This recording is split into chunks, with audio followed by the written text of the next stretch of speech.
be validated.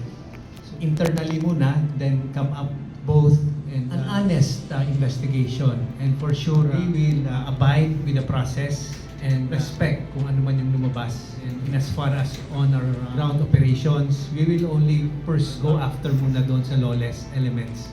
Hindi yung MILF communities natin na hindi sila yung target. But our targets are those lawless involved in the initial skirmish.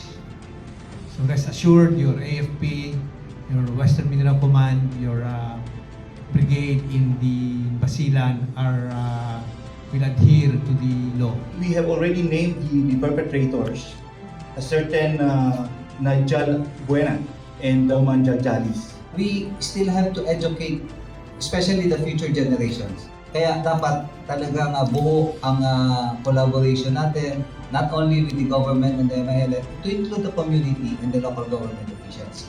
So, with that in mind, we believe na talagang there is always a light at the end of the tunnel.